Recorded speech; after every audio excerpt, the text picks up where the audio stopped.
5 o'clock. I'm going to call the meeting to order of the Tainter Lake Rehabilitation District. Let the record show that we're all here except Grant Pysick. Grant sent an email that he would not be at tonight's meeting. I'm assuming that you all got that. And the approval of the agenda and the minutes of the that would be February 1st meeting, right? Oh, no, February. the regular minutes. I don't know why I got 2/1/24. Messed it up. All right, so the regular agenda, this agenda and the minutes from the last meeting, February 15th. February 15th. I forgot a 5. Is there a motion? Make a motion. Motion by Zahn, seconded by I'll second it. Bills. Motion has been made and seconded. All those in favor signify by saying aye. Aye. Opposed? Okay, motion carries. Recognition of visitors and visitor comments. Would anybody like to speak to the group? Okay. Going once, twice? Done. There are no comments. Educational and informational speaker. Tonight, we have Casey, is it Yali? Yali. She's the senior fish biologist for Tainter Lake, and she was the author of the 2022 fisheries survey. And so we've invited her to speak to us about the fishery and the habitat and all that good stuff. So in the survey, so Casey, I'm going to turn it over to you. Can you turn your mic on up there? It's the little man icon. It'll turn red. There you go. Thank you. Perfect. Okay. I will attempt to share my screen here.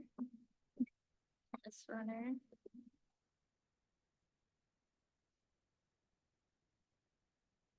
All right. Like hopefully everybody on Zoom can see that too. But yeah, thanks for having me. I'm getting an echo on my computer. Probably you need to mute your computer. If it's muted, you should, or turn your sound off. Just your sound for your laptop, since you don't need to hear anything because you're here, so. Let's see if that solved it. Sounds like it. All right, so yeah, like Al said, I'm the DNR senior fisheries biologist for the area. I cover Dunn or Western Dunn, St. Croix, and Pierce counties for the DNR. I've been in this position for about 6 years now. And I'm out of the Baldwin office. So I was asked to present on our most recent fisheries survey for Tainter Lake. We conducted this in 2022. And so today I'm just going to talk about the results of that survey, basically. So I'll touch on the purpose of these fishery surveys, the methods that we use to survey the various fish populations, and then the results by species that we got out of that survey, which include game fish, panfish, our non-game fish, or rough fish, as many people call them, and then common carp. And then I'll compare this to previous surveys that have been conducted on the lake, and then I'll end or wrap up with some recommendations that could be done to improve the fishery. So as you guys know, Tainter Lake is a roughly 1,700 acre lake or flowage. Here in Dunn County, it's hyper-eutrophic, just meaning that it's highly productive, and it's fed by the Red Cedar and the Hay Rivers.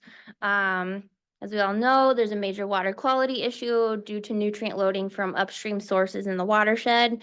And it's a very popular fishery and a very important recreational lake as well. So Wisconsin Department of Natural Resources, the fisheries program, we have a lakes classification system in Wisconsin. So we can classify lakes into different categories, and that allows us to more effectively compare apples to apples, basically. So we're comparing similar lakes to similar lakes. So in our classification system, Tainter is listed as a complex riverine lake, just for comparison purposes. So just a little bit of background about the current fishery.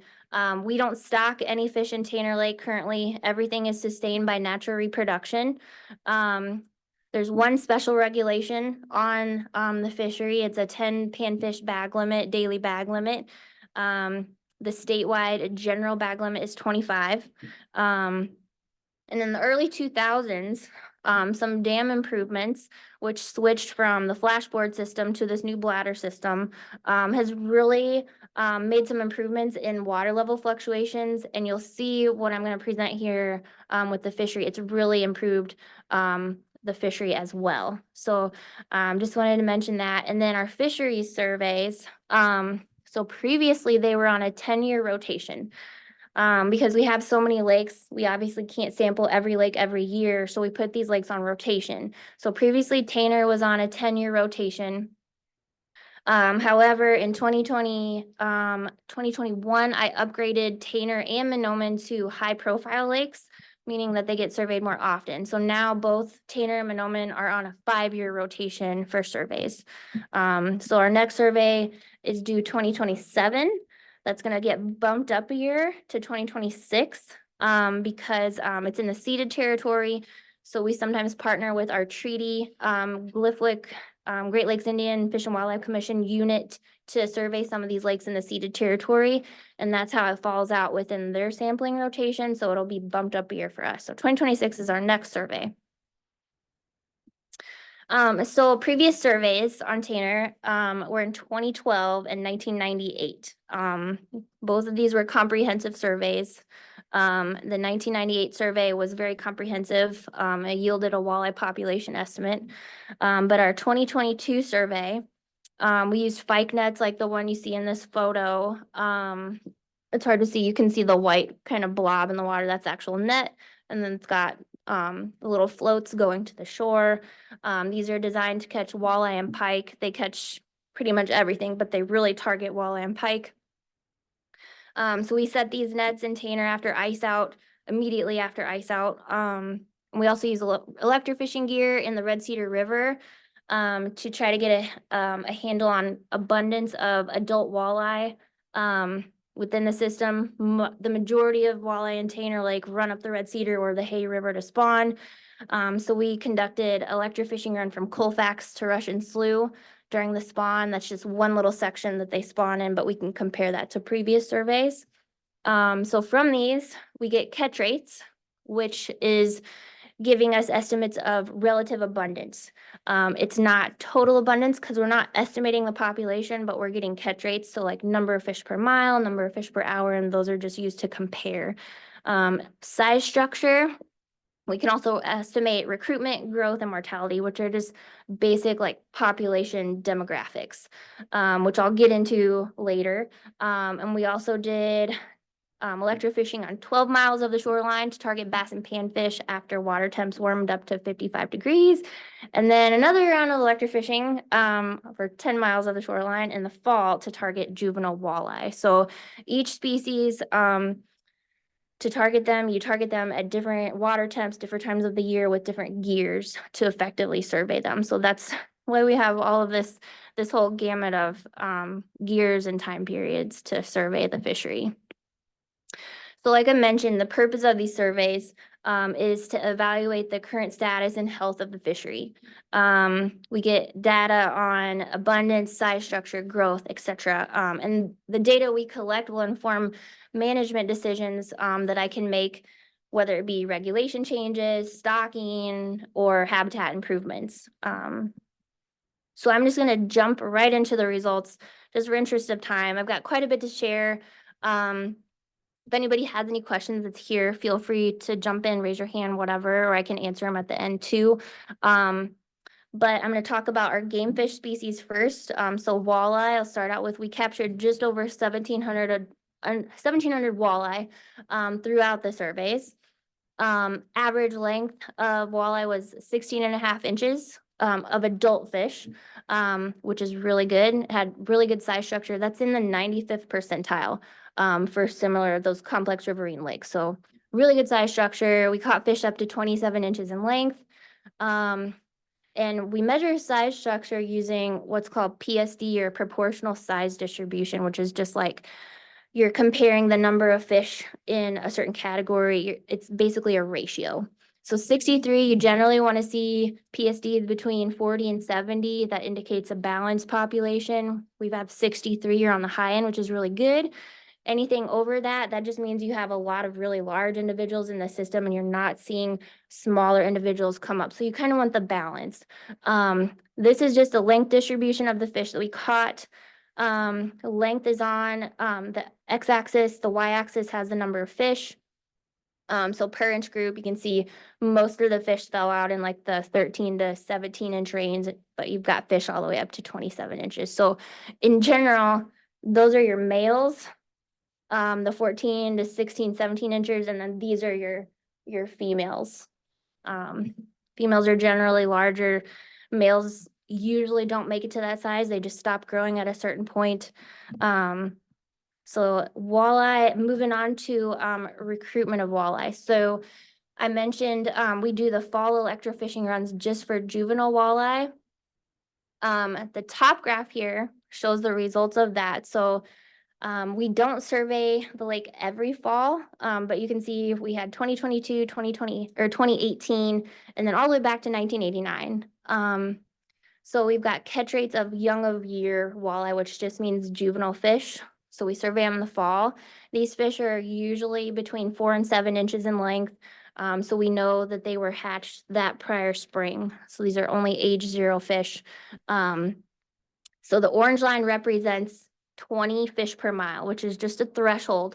So anything over that 20 fish per mile basically indicates that you're going to have a strong year class that's going to influence the population. So you can see the majority of the years, we were well over that 20 fish per mile mark. 2022, we were at 78 per mile, which is really good for walleye recruitment and natural reproduction.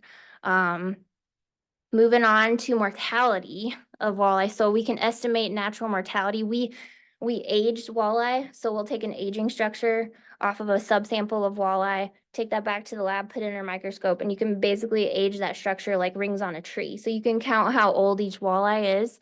So from that, we can tell what year those fish are from. And this graph is just an age frequency, just the number of fish per age group or per age class. So the slope of that basically tells you how fast fish are dying or fish are coming out of the system. So 53% total annual mortality, it's high, very high. However, because the adult population is so difficult to sample because we've got fish running up the river, that definitely influenced this. Take that with a grain of salt. However, you know, there is likely high mortality on adult fish. We've got a lot of fishing pressure, a lot of harvest, but we've also got the fish running up the river that makes it difficult to include those in our sample. So a little bit of a couple things going on with that, but I'd like to investigate that further. And that's kind of been the status quo. They've had really high mortality in the previous surveys as well. So something to look into in the future. And I've got a couple ideas for that. Moving on to growth rates of walleye, they're pretty average. This graph just shows mean length and age of walleye. So we've got age on the x-axis, mean length or average length at each age for walleye in inches. So the black line's Tainter, the gray line is the statewide average. So you can see it's pretty well follows the statewide average for all age classes. So average growth, it's good. Fish condition was really good. We measure condition of fish by measuring the length and the weight. So we can see if they're basically fatter or plumper than they should be at a certain length.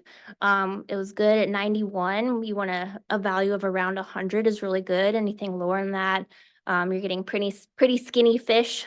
You know, there's some kind of issue with forage or overabundance. Anything higher than that, you know, you've got a lot of forage. You're probably not, you don't have a lack of forage or an overabundance of competition, basically. On average, fish reached 15 inches or harvestable size in 4.1 years, which is really good. Females in general grow slower. They mature later, so they have a little bit slower growth rate. Females reached 20 inches in about 7.2 years, so a little bit slower. Moving on to Northern Pike. Northern Pike, we're in fairly low abundance, 25th percentile for catch rates when you compare that to other lakes, other similar lakes across the state. Lengths ranged up to 35 inches. Average length was 19, which is in the 75th percentile, which is pretty decent for size structure. This graph is just the length frequency. You can see where most of the fish in our sample, what length they were at. So a lot of fish in the 15 to 20 inch range, and a few fish in the upper 20s to low 30s. Growth was good. So fish are reaching about 28 inches in 6.7 years on average, which is pretty decent for Northern Pike. You know how that, compares to Monoman? So we're in the middle of a survey on Monoman, getting some updated data. The population is bigger in Monoman. It's got a little bit better spawning habitat with the cutoff. So a larger population, we'll see how growth is. They're a little bit more abundant in Monoman, so we'll see how that affects the growth. So they were in like 25th percentile, so you've got a lot of room. A lot of room for improvement there as far as abundance goes. So Monoman, I'm guessing it's probably gonna be in the 50th or 75th percentile based on what we saw last week. So it's very new data. So bigger population, maybe a little bit better size structure in Monoman too.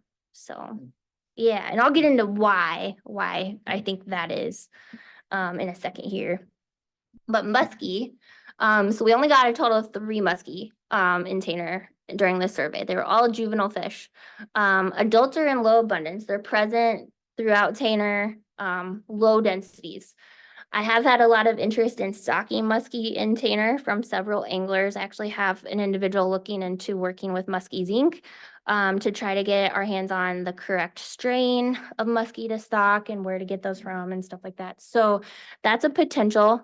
And Tainter, it definitely has great habitat for muskie. I mean, there's plenty of forage, good habitat, and there's likely some natural reproduction of muskie already. So, and I'll get into it later, but there's some upriver locations that are stocked with muskie.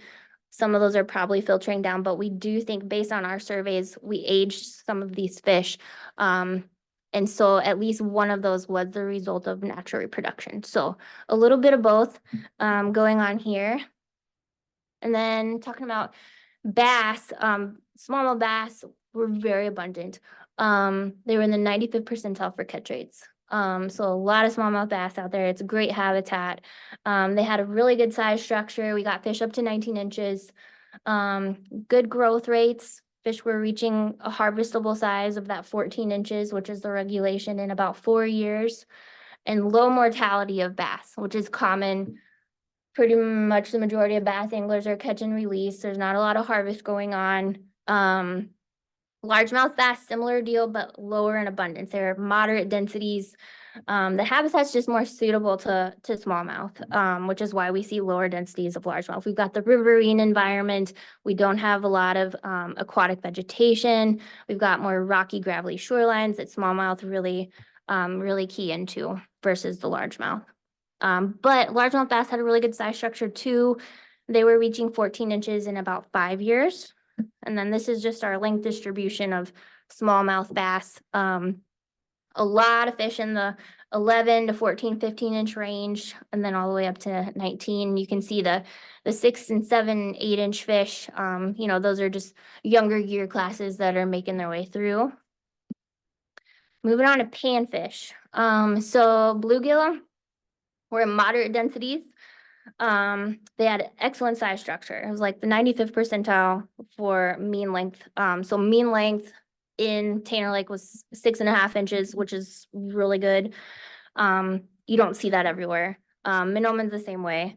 Excellent condition factors, excellent growth rates. They're basically growing like gangbusters. You can see down here on this right-hand graph, That's mean length at age, so this is the same as before. Tainter's the black line. The statewide average for bluegill growth rates is the gray, and you can see we're a couple inches above. We only had a few year classes in here. So that's why it's a shorter line, but they're growing at a rate of a couple inches faster than the statewide every year, which is great. So they're reaching 7 inches in about 3.4 years, 3.5 years, which is really good. And then just the age frequency of fish on the left-hand side, you can see we've got a big year class of those 2 and 3 inches. So during that time, that was from 2021. Those would have been 2021 produced fish.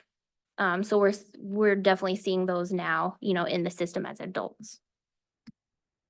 Black crappie, lower in abundance than bluegill, but they had pretty consistent recruitment, meaning that we're getting fish are spawning and surviving and contributing to the adult population pretty consistently, which was great for crappie. You don't always see that. Usually you have these boom or bust populations with crappie, but it was pretty consistent in Tainter. Good size structure again, mean length of 10 inches, 95th percentile. I mean, you're gonna see a lot of 95th percentiles. The fishery is doing really good. Excellent growth rates. Fish were reaching 9 years in about 3.5, or 9 inches in about 3.5 years. You know, similar trend with the growth rates as the bluegill here with crappie. Perch were our most abundant panfish. Moderately high catch rates, 75th percentile. Excellent size structure. You know, it's kind of the same thing. One interesting little tidbit is that we aged panfish using otoliths, which is a little calcified structure in their head. It's very accurate aging structure. We got a perch that was just over 10 inches, and she was 15 years old, which is crazy. Very old for perch. I mean, that was kind of an anomaly. That was just that one fish. But otherwise, excellent growth rates. Fish reached 8 years, or 8 inches in 3 years, which is just a great growth. So similar mean length at age here. That's just the length distribution down there. So a lot of the fish that we got were in the 7 to 9 inch range, which is great for anglers to harvest fish. I wanted to throw this up here. This is kind of a little summary of some of the game fish and panfish species. So this graph shows the relative abundance or catch rates of these 4 species. So we got bluegill as the black line, smallmouth bass as the dotted line, crappie are the gray line, and then largemouth are the dashed line. And this is comparing to the previous survey. So we've got 1998 to 2012 to 2023, and you can see all of these lines are trending upward, and specifically smallmouth bass and bluegill are really trending pretty fast, at a pretty fast rate, almost exponentially. So and then you've got crappie and largemouth bass that are also increasing, but the rate at which bluegill and smallmouth bass have increased since these previous surveys is pretty steep, which is great to see. We're having some expanding populations and a lot of increases in these species, and I'll get into why in a second here. So I wanted to touch on some non-game species. A lot of people refer to these as rough fish, but these non-game species, so we've got red horse. There's several species of red horse in Wisconsin. In this survey, we had shorthead, golden, silver, and greater. There's also a river red horse we didn't get in the survey, and they're actually listed as threatened in Wisconsin. The whitesucker, bowfin, these are all native species that we got in our surveys. So they were present in relatively low abundance. You can see our catch rates down here, 0.9 fish per net night, 0.2 fish per net night for whitesucker, pretty low catch rates. Common carp during our surveys were scarce. None were collected during our netting. We observed 3 during electrofishing, relatively low. But I was looking back at the prior surveys data, and all of these species, and I'll get into that in my summary as well, but the red horse suckers and even the carp have been on a slight downward trend throughout these years. in our surveys. Bowfin, they were the most common non-game species. Bowfin, people call them dogfish. They're a predator, so they eat basically anything that a bass or a muskie will eat. But they were the highest catch rate, 0.9 fish per net night. And I just wanted to throw this up here just for informational purposes, because a lot of people get these confused with carp, and they're totally different. Red horse, white sucker, they're not out there rooting up the bottom. Their diet actually consists mostly of aquatic insects and mollusks throughout their life history. So there's a ton of information on all these species that I listed here, that's all available online. And then touch on common carp. So there's a concern about, common carp disturbing the sediment, releasing phosphorus. Yes, they definitely disturb the sediment, and they are a problem and can be a problem. But during our surveys, they weren't present in high densities. I know people definitely see them. I live at the cutoff, so we definitely see during spawning time, they're rolling around the shallows. They're pretty visible. So you'll definitely see that. And there are select areas where they're gonna spawn, they have specific spawning habitat too. But they were in low densities during our survey, which was pretty similar to a 2019 study. It was a non-DNR study. I don't know if you guys have that report. I have that report. I can send that out. That was initiated by Friends of the Red Cedar Basin. They did attempted a population estimate, and attempted a removal as well. And they did remove about 260 carp during that time. Fairly small number. They estimated that to be about 7% of the population that was present at that time. The reliability of their population estimate was a little bit questionable, just because they weren't able to mark enough fish and recapture enough fish to get a good population estimate. It was a very wide range that they estimated that at. So it was like 2,000 to 7,700 fish that were out there. So they removed a few carp. But I just wanted to say, they're definitely an issue, they're definitely rooting up the bottom. But they're just kind of a small drop in the bucket, compared to some other problems that could be addressed for the water quality problem. So I'm just gonna recap everything here, and then I can take any questions, but, overall, walleye, stable population, high recruitment, the population's doing really good. Like I said, it's difficult to survey the population because of these upstream migrations. Walleye are highly migratory. They can migrate hundreds of miles to spawn. Walleye here in 1998 survey, they actually did do a population estimate, and they documented walleye running all the way up to the Rice Lake Dam to spawn. So that's pretty common. It's pretty easy for walleye to do, is run a couple hundred miles if they need to get to good spawning habitat. So we do need, unrestricted access to spawning habitat is critical for walleye.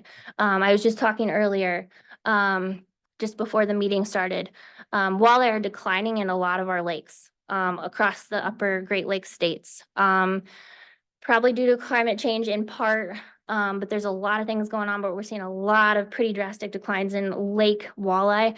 Our flowages and our reservoirs are really lucky because they have this access to spawning habitat. They need rivers, a little bit of flow, windswept shorelines, and they do really well, like we're seeing in Tainter and Monoman. So we're really lucky that we have these good populations with access to habitat. But I just want to mention there is a research opportunity that I hope to pursue in the next several years. I would like to acoustically tag walleye. So these tags are inserted into the abdomen of fish. We do it with sturgeon right now. And we can track their movements. So we'll place receivers at specific locations on river systems. And every time a tagged fish passes that receiver picks it up. And we know exactly what fish that was and the time and the date that it passed by it. So something like this could be really valuable to sustainably manage this walleye population. If we can get a better handle on how many fish are spawning in this stretch of river versus the Hay River versus running all the way up to Rice Lake, if we can kind of nail down what habitat they're using and the timing of these movements, I think that could be really valuable information for the future. So that's something that I'm hoping to pursue. Ran into a funding roadblock. So here in the next several years, I hope to get back on that. And then northern pike, so they have the stable population. They're not really increasing or decreasing. They're just kind of there in low abundance. Probably due to the low water clarity. They really key into aquatic macrophytes or vegetation to spawn. So that likely limits their ability to naturally reproduce. We don't have a ton of that because of low water clarity in Tainter. But they're still able, there's some areas in the Hay River Basin that they can still spawn in. So that's why we likely have these low density populations of pike. There is a potential to implement a more restrictive regulation on pike to kind of promote a better size structure because it's very low density, so we could protect fish until they reach a certain size to kind of promote the size structure of that population, basically. So, and then muskies, also in very low, even lower densities than pike. And it's influenced by stocking in these upriver and up lake locations up in Barron County. So Big Moon, Rice Lake, and then the upper Red Cedar itself above Tainter. Those are all stocked, and we're likely seeing a little bit of trickle down from that stocking with our muskies. And there, like I said, there is the potential for natural reproduction. We did document a little bit of that during our survey. But hopefully we can stock it. Dunn County Fish and Game was supportive of stocking as well. I've heard of several anglers that would really support that. So hopefully that can happen here in the next few years. Bass and panfish. Like I showed you in that one graph, we've seen some really dramatic increases in some of these populations, likely due to the bladder system on the dam. We don't have the crazy water level fluctuations at whatever time of the year that we get a flood. And these are all nest building species that we're seeing these increases in. So we're not seeing, water levels drop because the flashboards go out and then all of these nests are stranded or the habitat's just not there anymore. It's too shallow. So that's likely why we're seeing these increases in these centrarchid or bass panfish populations. Panfish are doing really, really well. Great size structure, fast growth rates. The lack of macrophytes is probably the limiting factor if we're seeing a limiting factor for panfish. So vegetation, panfish really key into that to spawn. And basically throughout their life history, they're using that for forage and for cover. So if anything is limiting, that would probably be the thing is aquatic vegetation. And that's limited because of, the water clarity. So it's all linked up there. But in the absence of aquatic vegetation, we could increase the amount of nearshore woody habitat. And I'll get into that in a second with my recommendations. But red horse, white sucker abundance, they have been declining throughout previous surveys. They're native, they're a great forage species for predators. They don't disrupt the bottom sediments, and they mostly forage on aquatic insects. And both they're the total opposite. They're a predator. Their population's stable. And common carp, we found them in low abundance, similar to that survey that they did in 2019. So overall, it's a great diverse fishery. It's doing really well. Most species are doing really great. High angling pressure. We actually did a creel survey. So we interviewed anglers for an entire fishing season, both open water and on the ice on Monoman in 2021. And the fishing pressure on Monoman is very, very, very, very high, as you would expect. I'm thinking it's probably similar on Tainter. We haven't done a creel survey on Tainter in a while, but I'm thinking it's probably similar based on anecdotal knowledge. So very popular fishery. It doesn't require any stocking. We've got great natural reproduction of all of these species with the exception of muskie. So despite these water quality issues, Tainter really supports a great fishery. With it, it's kind of a little shining spark, I guess, with the green that's going on out there. But because it's so productive, It's called bottom up effects. So you have a huge base to your trophic structure. So when you have that huge base, that's why we have such a great fisheries, because it's built on the high phosphorus levels, which, you know, not good for anything else, but the fish are actually doing pretty good. So, and just some recommendations here, nearshore woody habitat. There's been some fish sticks that have been done in Tainter. I would recommend more of that if there's opportunity. Tree drops, those are always great. Musky stocking, is definitely a goal here too. And then the study that I'm hopefully gonna get to evaluate seasonal walleye movement and habitat use. And then potentially a northern pike special reg to try to improve that size structure. And then best management practices within the watershed. I mean, that is going to help solve this water quality issue probably more than anything else. And you know, the watershed is where everything is coming from. So it didn't change, it didn't get like this overnight, and it's not gonna change or improve overnight. I mean, it's gonna be you know, little steps here and there, but best management practices, you know, such as cover crops or grass waterways, you know, agricultural improvements within the watershed. Those are just, you know, little examples that are gonna help Tanner and Monoman out. And then we're gonna continue our fisheries monitoring on a 5-year rotation, as I mentioned before, so we can keep tabs on how the fish are doing. And with that, I can take any questions if anybody has any. I notice you didn't list like white bass or striped bass. I'm assuming you got some Yeah. with that, because that's what I catch a lot of off my dock. Yeah, Is there a reason why that's like not part of that list? Is it kind of, where do you classify that fish? yeah, white bass, we did get them in our survey. I can send you a copy of our report. I have a table of like all the fish species that we surveyed. They're just kind of a minor component to the fishery, I would say. So that's why I didn't touch on them in the presentation, but we did get them in our survey. Were they abundant, or were they, how did they kind of compare to some of the other species? When you're comparing them to everything else, I would say they were like low to moderate abundance. Okay, For catch rates. Yeah, I'll have to send you that report. It kind of lists, there's a table in there where it lists catch rates and the sizes and all that stuff. because if you're going off just what I catch off my dock, They're abundant. boy, are they abundant. Gotcha. Yeah, yeah. So, couple of questions. Two of us here are part of that Friends of the Red Cedar Basin. Okay, yeah. Okay. To put things in perspective just a little bit, that 259 carp were taken in about 2 hours. Right, with one one. effort. Yes. Yep. Um, But that was the total. That was just what I was that getting was at. that didn't count the several hundred carp that we put bounty on and paid a bounty out on Okay. that spring. So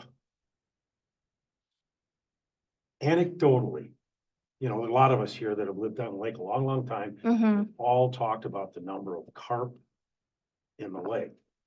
So we've always thought, I shouldn't say we, I've always thought that a rough fish study might be necessary, certainly to satisfy the DNR if we wanted to move forward with some things. Mm-hmm.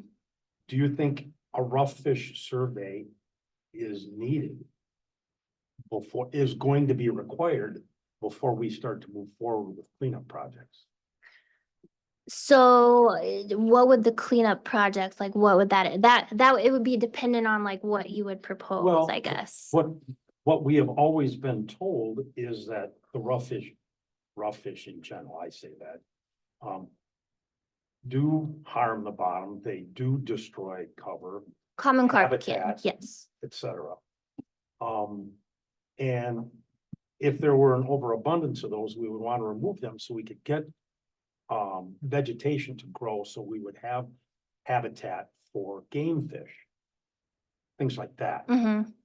So, I would just say, so our survey, I'm fairly confident that what we got in our survey, so I mentioned like the non-game species. I really try to separate those from carp because they're not the same. Those are native, common carp are not. They have very different behaviors. So common carp do tend to root up the bottom and stir stuff up. The red horse, the suckers, they live on the bottom, they're benthic species, but they're not really rooting around, they're not like common carp. So I really try to separate those. Common carp, I mean, they were in low abundance in our surveys. And the 2019 survey, I mean, even that population estimate with the really wide confidence intervals, I mean, that's a fairly low number as to what I would have thought if they were overabundant. So based on what they found in that survey and what we found, for the non-game rough fish in our survey, I think our numbers accurately reflect what those populations are. Maybe not so much for common carp, but I would just go off of that 2019 survey where, I mean, and even said, I was just reading the survey the report the other day, and the 2,000 to 7,000, I mean, I wouldn't consider that high abundance. Cause, well, that they used to commercially Yes, fish carp yeah, and they used to Mm, remove a okay. lot, yeah. and they stopped. Right. Not exactly, but. One other question is, you mentioned that walleye. Spawn up in the river, so they go up in the river to Yeah. spawn, so they need access to that always. Yes, vast majority, yeah. So where do carp spawn? Now, I know some of them spawn in the lake itself, Hmm. and they used to. Do they go up into the river to spawn? Some do, but they're not really like keying in on like the river type. They don't need flow to spawn. A lot of times, you'll see them out in the if there is vegetation, cattails, whatever, kind of shallow areas that warm up. You'll see them in those kind of like muckier areas, to spawn, which, bluegill are a great nest predator or a predator for carp eggs. So they're kind of in those same habitats. So shallows, you'll see them, around like woody debris on the shoreline, that type of habitat. Thank you. Yeah, good questions. Thank you. Anybody else got questions? Questions? Does anybody in the audience have any questions?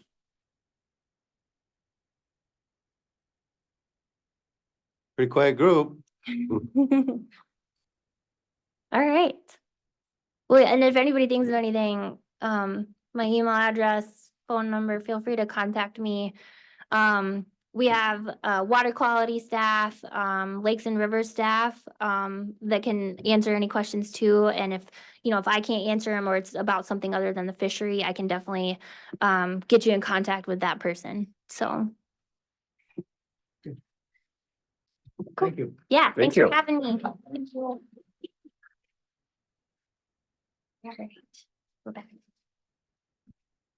We'll let you get your stuff done. Okay, Take your time. turn this off. You got it? Thank you, Casey.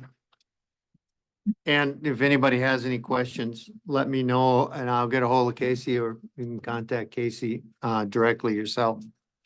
But I know from the I know from the surveys that we received that the carp issue keeps coming up. And so somewhere along the line, we may have to address it, or at least take a stance as to where we're gonna be on it, because I keep seeing responses that we have to get the carp out of the lake. And so, yeah, I know. And so, Al, just, Tom Bilson, I and Jerry were at the, Red Cedar Conference, and, I happened to introduce myself to Alex Smith, and I talked to, Tyler, last name starts with M, Lisa, that's the guy. yes.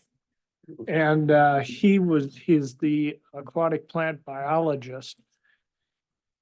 And I said how I'd been searching for all these plants to come, to help clean up our water and things like that. And mentioned Cara vulgaris, and which I thought would be a good one, and he said it's not gonna grow. I said, pardon me, he said, it's not gonna grow until you clean the green up. He said, and if you look back at, I know Tom's experiment with the doctor on those plants, the green just chokes them off, so. I don't know where we are on addressing the green in the lake, but I think that ought to be our first priority, to be honest with you. Okay. Commissioner communication is the next agenda item. Do people have things that they wanted to communicate? I know that several of you went to the conference here at Stout. Is there anything you want to share? Aha moments? Epiphanies? I'll share that Stout puts on a good conference. I like the fact that it's really centrally located in one building. Everything is right there. This year, the speakers were really diverse. So it was very helpful, I think, the diversity of topics.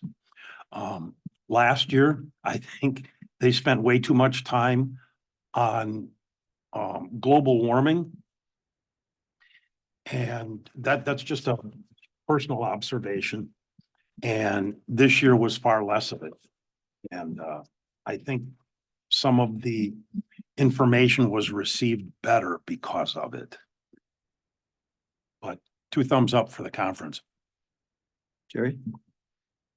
I enjoyed the conference. The focus was groundwater. A lot of discussion on groundwater and the testing of groundwater, and there's a lot of data on our groundwater. Wisconsin has a real problem with nitrates, nitrogen from potatoes and corn in sand. So something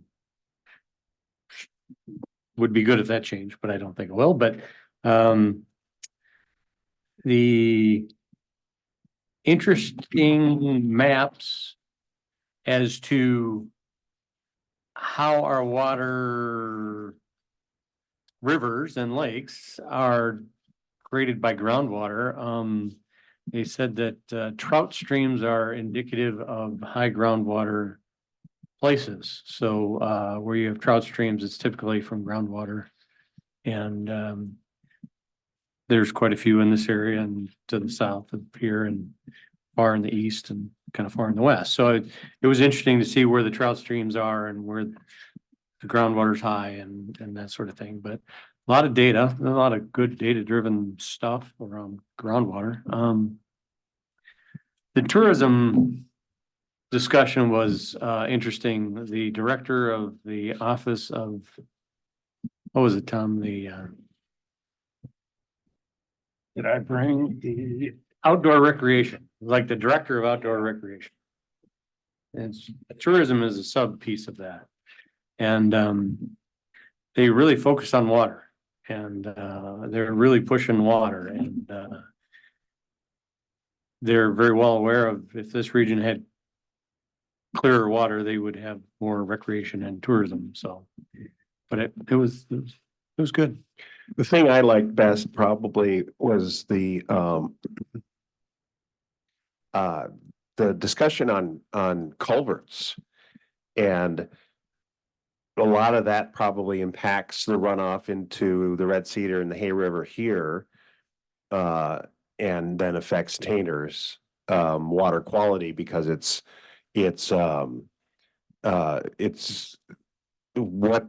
we've been doing culverts for the same way for basically 100 years and it hasn't changed. And some of this new style of doing culverts, if this was done on the whole Red Cedar watershed, that would help a lot of the runoff and issues that happen that affect the lake as well. So I thought that was just almost like revolutionary, just how to do culverts. Anything else? Just one piece of communication. There is the Lakes and Streams or Lakes and Rivers Conference coming up. I know I signed up. I think Jerry, you signed up. If anybody else is interested in going, it is an agenda item a little bit later. But just wanted to make sure that it's Wednesday, Thursday and Friday. It's 3 days. It's it's a We have to leave the door open because it's an open meeting, so yeah, I know. but it's I'd say it's a really good one. Another one, just to make people aware of, there's another conference in the summer of the year. It's up in Spooner. And it's essentially it's the Lakes and Rivers Conference North. They got tired of a bunch of people up in Washburn and Douglas County got tired of going to Stevens Point. And so they put on their own conference, and it's smaller than the one in Stevens Point, but it's there again, it's good. And it's germane to all of the conversations that we've been having. So just be aware of those conferences if you get the urge to go to a conference. Our subcommittee, and we'll talk about this, but we'd like to send Bob to the one specifically on DNR ordinances, whether it's if there's a remote option or whatever, but we think that would be important, so. Okay, good. Any other forms of communication? I do have a couple things I'd like to share. Okay, I attended a meeting of the Alliance of Dunn County Conservation and Sports Clubs last week. I joined as a group. you joined us? Our Lake District is now a member of that alliance, and I think it will be important moving forward that we're working together with these conservation groups because they deal with fish and wildlife all over the county. They have an hour business meeting, and then the next hour is strictly collaboration. So you're working together with these groups discussing issues. I thought it was really good. I want to remind everyone that the Lake District will host listening sessions coming up March 28th at Wakanda in the cafeteria from 6:30 to 8:30. And then on Wednesday, April 3rd, at the same location from 6:30 to 8:30. And Saturday, April 6th, 10 to noon at the Tainter Town Hall. And lake residents and lake users are encouraged to attend these meetings and share your thoughts on what you would like to see us work on. And lastly, I made contact today with one of the authors of this report that was put together 10 years ago for the Tainter-Monoman Lake Improvement Association to try to get that program started up again. It was with the Army Corps of Engineers to work on a sedimentation program or sedimentation problem and solution to try and correct that. So I came in a great mood. So that's it for me. Anything else? I just pause a second, and Casey, I really wanted to thank you for coming tonight. That I don't know if I expressed that enough before, but just to reiterate the fact that one of our goals this year was to educate ourselves and the public as to the things that are going on in the lake not from an anecdotal standpoint as much as from a scientific and from resources that we have. The more I dig into these things, and I'm going to editorialize a little bit now, but the more I dig into these things, we're very fortunate in where we are because there's a lot of resources close to us. one of our big tasks in the future is going to be to tap into those resources. There's a lot of expertise running around. But that expertise isn't lining up to help, but we have to go find it and we have to connect it to what we're doing. But anyway, you all know that. Again, thank you, Casey, for everything that you do. Treasurer's report, Tom, you have that on I have the your information. bat phone there or Yep. something? Our current checking account balance is $10,287.27. Since our last meeting, we had two credits. One was an interest payment of 39 cents, and the other was one of the counties, I'm sorry, one of the townships paying second half of our assessment. And we wrote 3 checks since last meeting. And our ending balance is, $10,287.27. yeah, and we have not been paid yet from the DNR. Because receiving that grant, we have not got that money in yet that I can see. And I want to, just on the treasurer stuff, I want to work a little bit with Grant, so that I think one of the challenges in front of us is going to be to create an accounting system that will segregates these monies, because we're gonna have grant money coming in. And I know from grants in the past that if you got grant money coming in, you gotta show where that grant money went out specifically. And the better you show that, the happier you are. And I think actually the better it makes your chances for the next one if you have your ducks in a row. So anyway, Do we That's need a- a separate account for grant money? no, we just need accounting. So if anybody has experience with QuickBooks or Quicken or anything like that, that would be the easiest way. The cheapest way is to just create some spreadsheets and to reconcile that. But that's something that I'll sit with Grant, but I wanted the rest of the group to know that we need to have those things going on. The other thing that I think we have coming up this year too, is we're gonna have to be audited also, or, and it's gonna have to be probably a little bit more than what we had last year.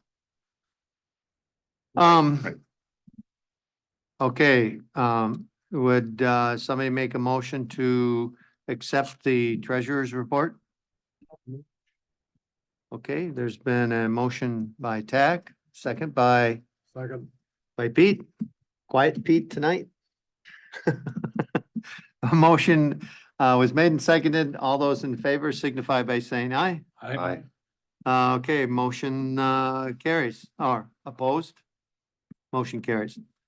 Committee updates, sedimentation. Yeah.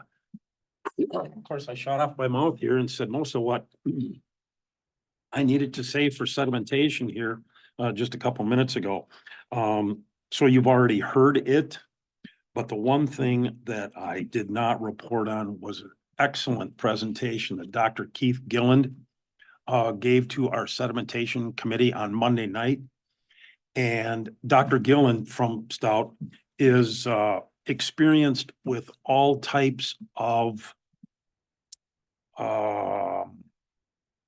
erosion controls, whether it's on a river or a lake, whether it's a really big body of water, small body of water, etc. And he talked for a lot longer than I thought he was going to. It was once we got him started and we got into questions and answers, it was 45 minutes and everyone really, really paid attention because it was really good. And if we need to, in the future, I'm sure he would come and make his presentation to the full group. So he was really good. If I was at Stout, I'd want to take a class from him. So anyways, that's all I have. Vegetation. We're meeting again this next Tuesday at the North Side Fire Station at 5 o'clock, and we did not meet in February and gave me some time and some of my committee members to do a lot of research on mechanical harvesting and what's going to drive our decisions coming up are two things that I never would have thought would be driving our decisions. The first thing are CDLs, and to haul weeds with a truck and a trailer, you have to have a CDL. In the old days, you could pick up a CDL for $5 and then $220, and now it's about $2,800. So that kind of brings us into a problem with, who's going to do the work? Are we going to get enough volunteers with CDLs? Or are we going to have to hire somebody as a turnkey operator? And we're going to make a decision probably maybe next Tuesday on that, or in April for sure. But it's not a cheap process. And if we bought our own equipment, we'd have to buy our own truck, our own trailer, find a place to do that, do all the maintenance on it. So I'm just throwing that out there to let you know that if we do recommend something, it's not going to be cheap. The issue, I'm assuming, is not the weight of the weeds. It's the fact that they're probably considered a hazardous material. No, actually, it's the fact that if you haul a trailer, it's a Class A license and you have to have a CDL. And the weight restriction is if we could buy our own truck and trailer and have it come in at less than 26,000 gross vehicle rating, we could do it without a CDL, but then we got to buy our own truck and trailer. So it's a complicated process. Good question. Anything else on vegetation? Notice I said vegetation, not weeds. I've been schooled. Okay, strategic planning, as Tom said, there's 3 community meetings coming up. Next Thursday, a week from today, on the 28th at 6:30. The 3rd at 6:30, and then the 10th or the 6th as a Saturday. The committee stretched those out to 3 different dates, hopefully to work into as many schedules as possible. That varying times or dates, basically. They're 2-hour meetings. They're going to take, and the basis of those meetings is to take and review the data that we collected in the survey, and then take and help us prioritize our work for the upcoming year. Again, the survey and strategic planning sometimes realize that we have some things going on, and our efforts right now, the strategic plan validates some of the things that we are doing currently. So there isn't, I don't want people to expect this huge epiphany of different things that have come up. It's basically the same things that we know. We're validating what we know statistically, and then work from there. So there is a process. People will be engaged. People should come, bring a pen. They'll be asked to write, communicate, and work with others. So if you want to sit in a corner and be all by yourself, you can, but you won't be as effective as if you come and participate with everybody else. And so we really want to have discussions. And again, to Pete and Chuck, I apologize for not being overly talkative about this work. Lately, I've been on vacation, and I'm finishing up the presentation and the process. And once I get that all done, I'll share that with you. And that's it for the committees. Anything else that I forgot? Pete, Chuck?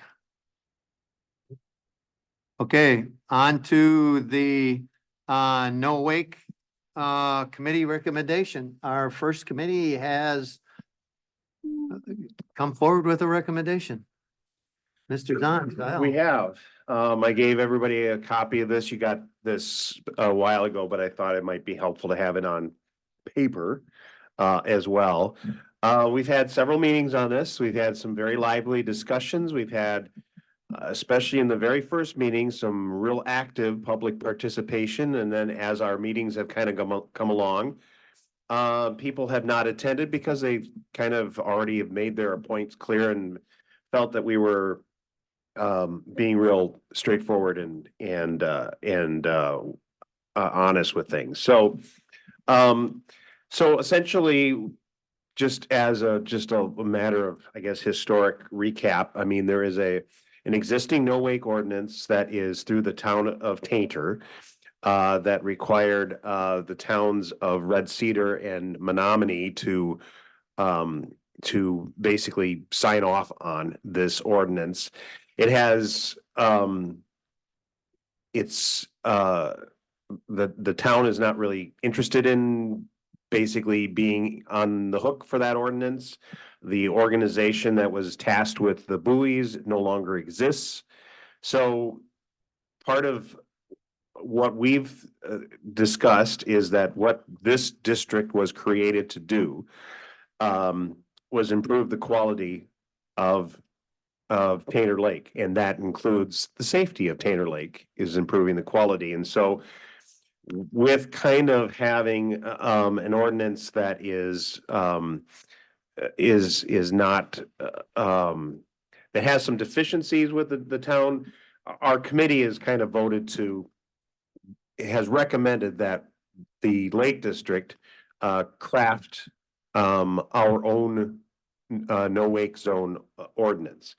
And with discussions with the DNR, the thought is that if we basically create it as close to as what the existing ordinance is for the town of Tainter, it has a most likelihood of being approved.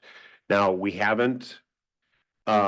had discussions, but part of what we're talking about today is not defining where those buoys are being placed or any of that, because that's all a moot point if the budget for taking this on is not approved at the annual meeting.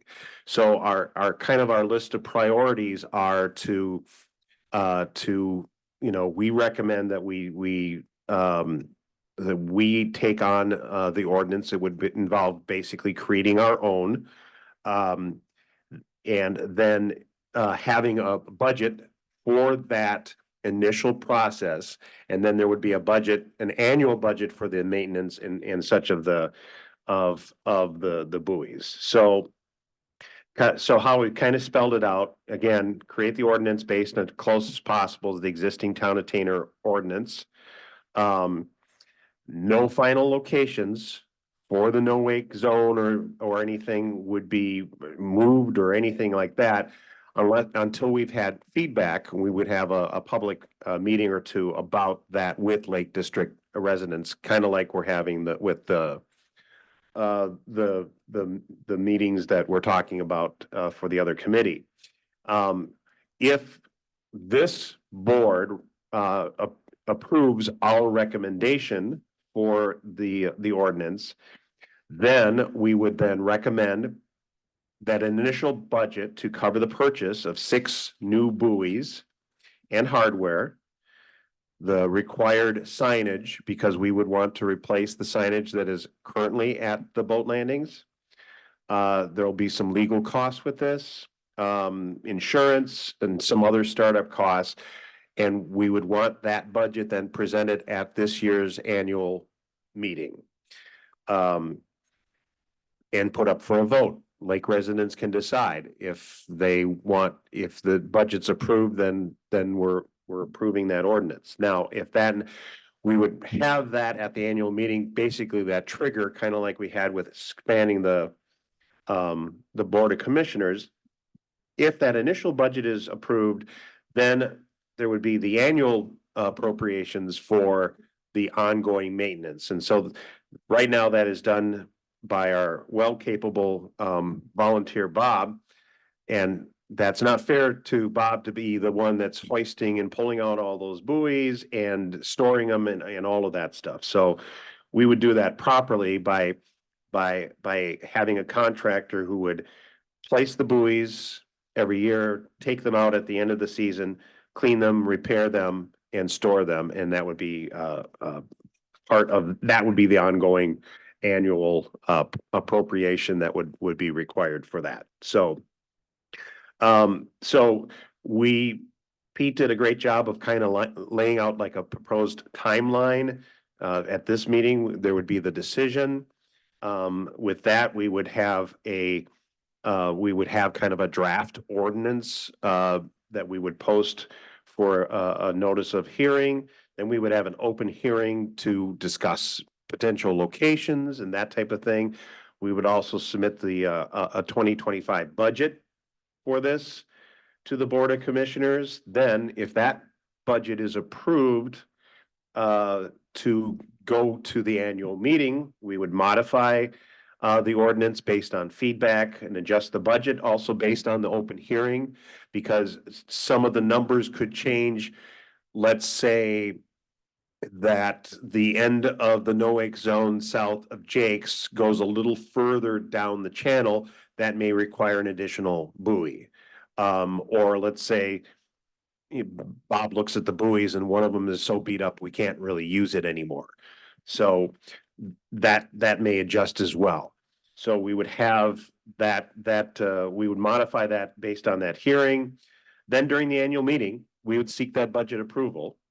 If it's approved during the annual meeting, then we would draft a final ordinance.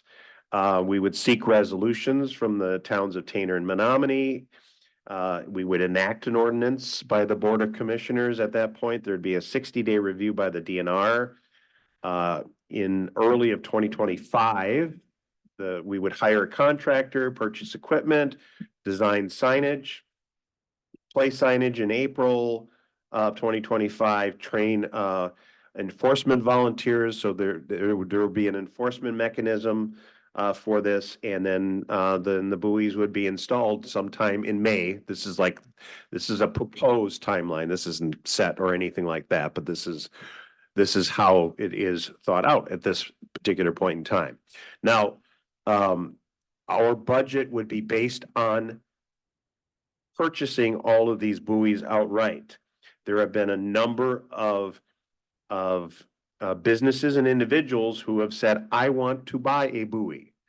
And so we would have a way for a person to basically donate a buoy. They would not be marked with somebody's sign saying, Al's Honest Boutique hanging on the buoy, but there would be opportunities on the signage, on the website, other ways that sponsorship of that buoy, either a business could sponsor it, a person could sponsor it as a memorial for somebody. All of those would be opportunities. And I think at our meeting, Pete, there was like 4 or 5 buoys that already kind of were committed to as far as costs, but our budget would outline basically that full amount, what it would cost to do that. Now, I did notice for some reason in our minutes that we had some initial numbers. I don't know if you guys are interested in some of the numbers, but we're not talking a massive amount of money to do this. The only variable I don't know of is what our legal costs might be to write that ordinance. So, any questions from anybody? Commentary? Feedback? Yeah, I think you guys did a really good job. I attended at least one meeting I attended, and there was a good, healthy discussion, and I just, for general public knowledge, there isn't always total agreement either. No. That that there was, a divergent set of viewpoints. There, And- there was, and two of the individuals on this particular ad hoc committee were part of the original drafting of the original ordinance for the town of Tainter. So they know that process. They know some of the pushback that was involved with that. So it was a real helpful, and as Al said, it was a good mix of different opinions on stuff. And you also saw people, as the meetings went on, you'd see people change their minds on things based on the research and the additional information that we got. So it was a great working group. Good, good. No, it's very thorough. Can you give me an idea of dollars? 5,000? No, it wasn't that much. I'm trying to think, Bob, do you remember? It was like, wasn't it like $3,000 maybe initially was the 2,500 to $3,000 was that initial budget? Okay, Because that and would, then ongoing expenses. and then the ongoing expenses was under 2, if I remember correctly. I don't know. I went back to the minutes and for some reason those numbers weren't in there, but those are the numbers. So it's not a huge amount for that. So Okay, just to give context. Yes, And, right. and, so we don't have sticker shock at the. no, that was one of the bigger considerations too, was that, if this was gonna be a huge expensive undertaking, it's like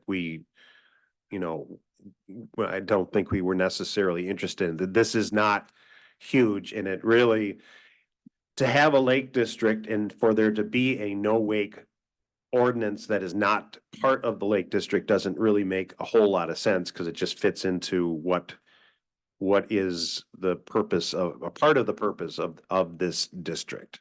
Well, and considering the fact that it's historically been zero budget and volunteer and, kind of, it's done well to get us this far. I think it's time that something be done. If there are no other questions or discussion, I did this kind of wrong. I should have asked for a motion first, but, we've kind of been in the habit of having the discussion first, then the action, but, I would entertain a motion. I would assume, Jim, that you'd want to make that motion. Well, I make a motion that the committee, the board of directors adopts the recommendation of the ad hoc committee on no wake zones and buoy placement to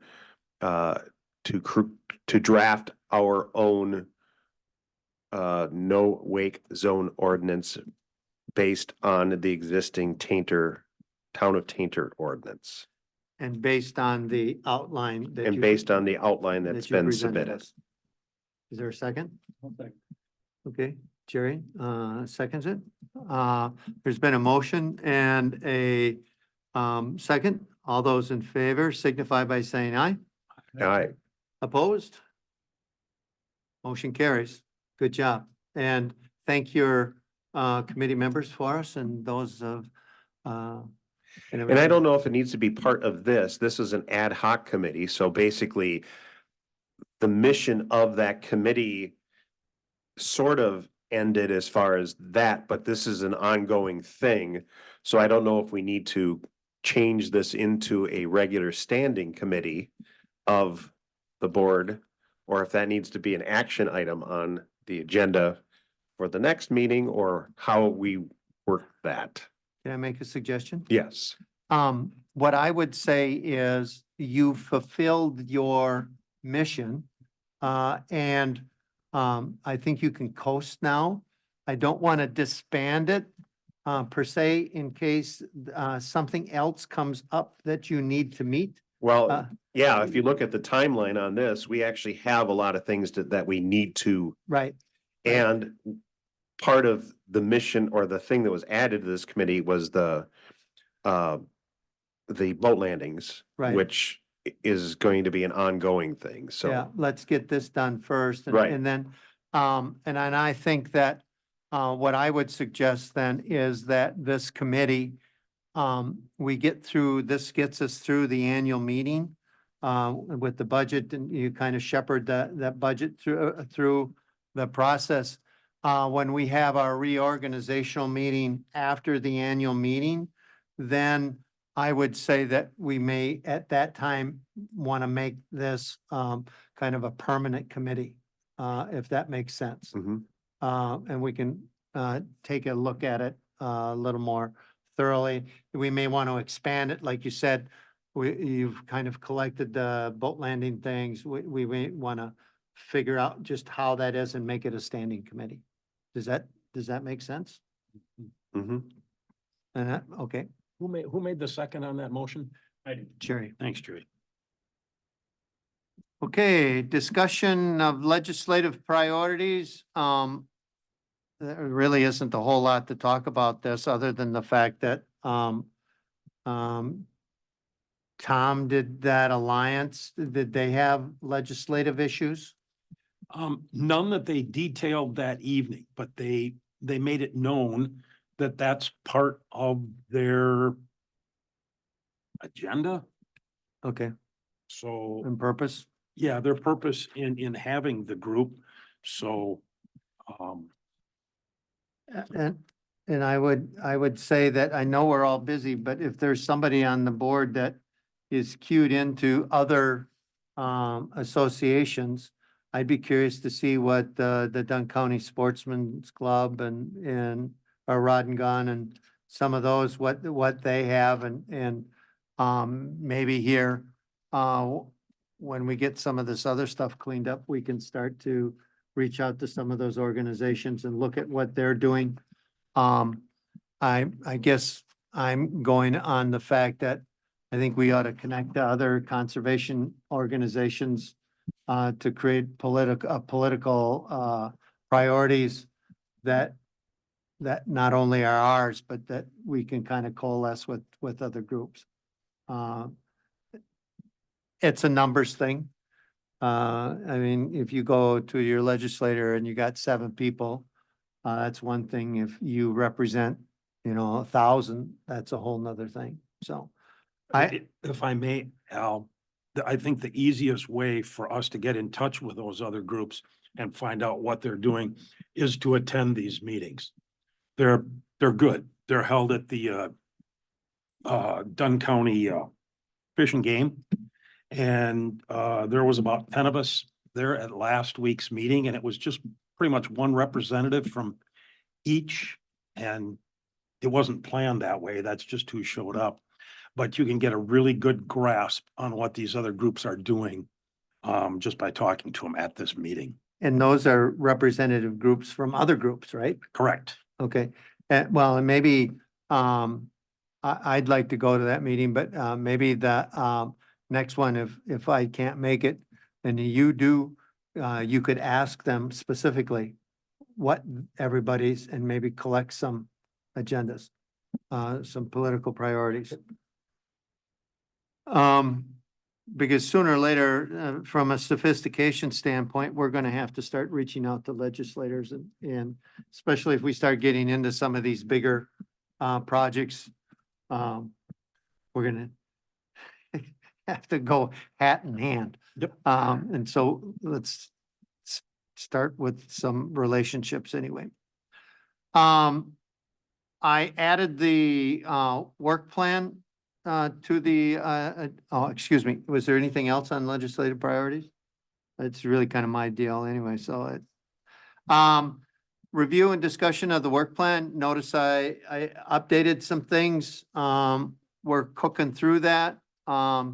Again, I feel good that we have a plan. We keep working on that. I don't like to meet to plan other meetings.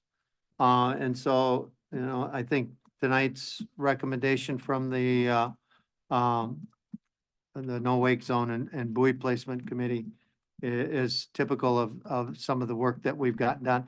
I think we ought to celebrate some of the things that we do accomplish. And it's, we can feel good about those things. And so review that. If there's anything else that you need to that you want added to that, certainly let me know, and shoot me an email. The other thing is that,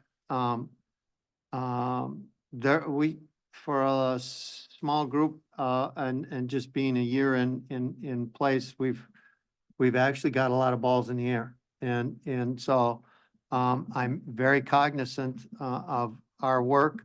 And so if I ask questions about why we're doing things, it's not because I don't want to do them. I don't want to do too much and wind up in a situation where we start burning people out.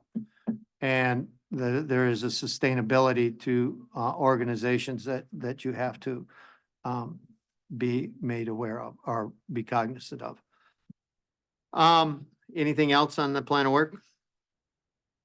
Okay, discussion and action on, policy for reimbursement of conferences and registration expenses. For the public's knowledge, this is the only time we get reimbursed for things is when we go to a conference, and it's in the budget. There's at least two of us going. The budget is figured around two. Bob is either going to go or going to have a registration. Certainly anybody else is welcome to go along. I think there's like $1,700 in there for, that includes meals, hotel, mileage, and conference fees. And we had a casual conversation at one meeting. I guess I'd like to formalize it a little bit more. As to how we're going to reimburse for that. Thoughts? That all set by the bylaws? Good question. I should have looked there first, shouldn't I? Well, Well, if we're under budget and there's one person going and we have for two, that's easy. I think the bigger question is what do we do when there's more than what we have budgeted? I will not be turning in any charges for reimbursement for conferences or anything else. Okay, I can donate a few bucks. okay. That's just me, though. I'm the same way.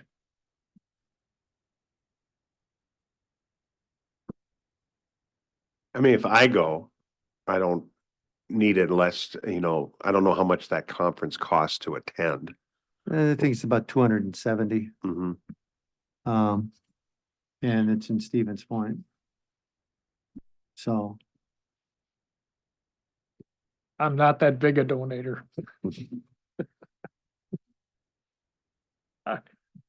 I don't think I'd go to Stevens Point anyhow, but that's a little spendy to come out of somebody's pocket. yeah. Yeah, I won't be at that one. I have to go to Florida instead. You Ooh. have to go to. Well, okay. Take That one came for out the wrong. team, thanks, Tom. The, you find anything, Jerry? with prior approval from the board, committee members shall submit vouchers for actual and necessary expenses expenses incurred while conducting the business of the district.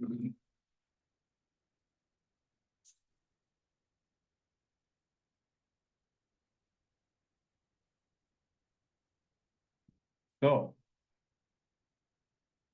Well, so. yeah, prior approval from the board.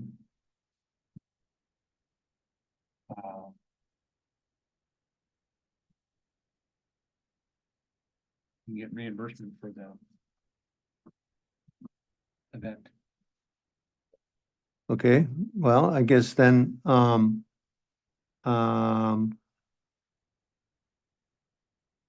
about a motion to approve attendance to the meeting and reimbursement? And then if there's more reimbursement than request for reimbursement than what we have, I would recommend that we pay mileage to everyone. And then we split up the conference fees, the meals and the hotel.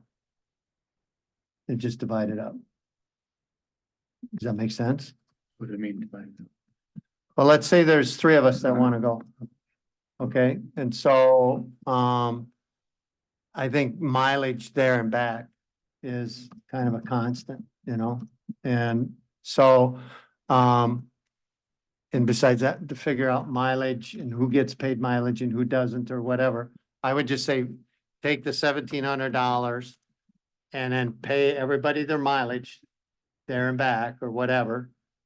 And then what's left over with meals, hotel and conference fees, just divide that out equally. And then so that, you know, Not to exceed actual and necessary expenses. right, right. Yeah, and you have to have receipts, you know, you have to have a receipt to prove that, you know, that you spent the money. The meals, I think it's calculated, I use the federal rates in the budget. It's just calculated at what the Wausau area is. I think it's $59 a day. I can tell you, it's, those federal rates, you usually get a cup of coffee and a donut in the morning and a halfway decent lunch and not much for supper and no alcohol. So. Your ears perked up on that, Chuck.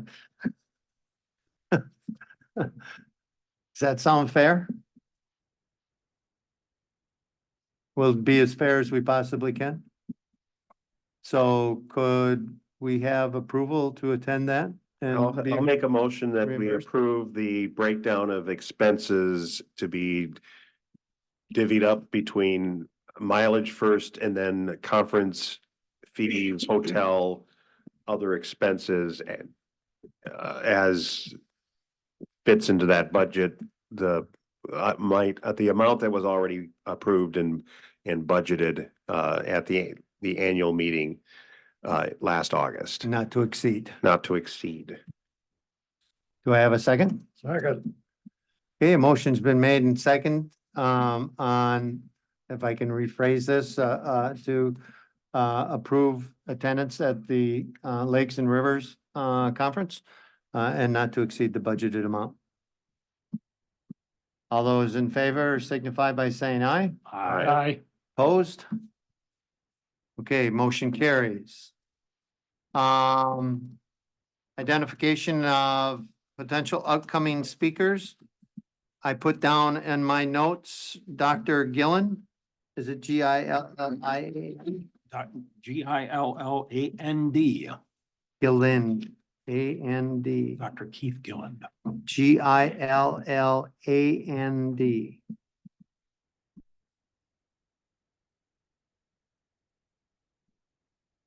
Gilland. Anybody else? Pete, how are you doing with Red Cedar? I owe you one here. I'm having a lot of trouble with Cedar Falls, so a particular one individual who has stopped communicating. Oh, And Red so Cedar, I finally, our Cedar Falls, Cedar Lake. Cedar Lake. I finally wrote to the original guy I talked to, who was the president of the board, Yeah, and we'll see what he says. okay. I asked him to provide a substitute if he could, and we'll see what he comes. He might be able to contact this guy and find out what the heck's going on. I don't know. Right. But how many more times are we going to do this? We'll just keep doing it until we run out of people we want to talk Oh, to. okay, well, I- I offered in April Okay, and we'll keep April open yeah, and, I'll know in a couple days if we got a live one on the hook. two things, that come to my mind, to add to this is one, the Chetek Lake Association has done some really interesting things with, sampling their muck. And they're up creek from us. And so they would be, now that we have our Zoom account and we can zoom to, Chetek. That's one group I know that's doing something. The other is Red Cedar Lake.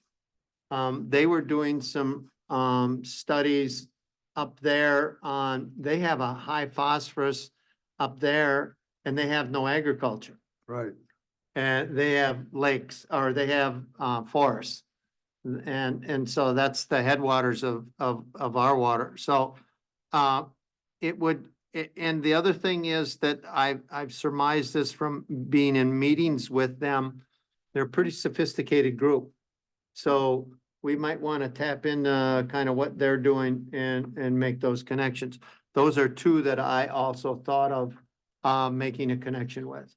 Do you have anybody for May lined up yet, Al, or not? No, no. Okay, I wonder if you could just put Nick down and this is again for the aquatic vegetation. We have two Nicks from two different company, Nick Ward from Aquarius Systems that's suggesting a plan where we would have to staff the dump truck and probably buy a dump truck or run a dump truck. But you get a lot of bang for your buck out of that kind of deal. Or the other one is Nick Johnson from Aquatic Plant Management, who has the turnkey operation on the aquatic weed harvesting. And I think that's one of the things we're gonna make a decision on at the March 26th meeting next week. And then whoever that we recommend, I think it would be nice to have him talk to all of you folks so you understand the process. It's not an easy process. It's not a cheap process. But if you're unlucky enough to have weeds in your area, I think we should do something about it. So, Okay, I'll slot you in for May yep, and April. Pete, you're gonna try to get somebody for April? I'll know shortly whether we got somebody for April. If I don't, I'm just gonna give up on these guys. I would suggest that. If I don't get some positive result. Okay, other agenda items, for the next meeting. One, location issue that we have is where are we gonna meet? Because this meeting room is taken, I believe, wasn't it?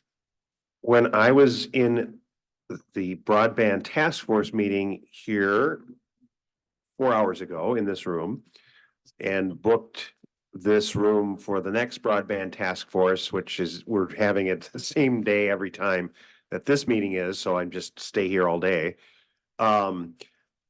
This room is not reserved for whatever that event was. Oh.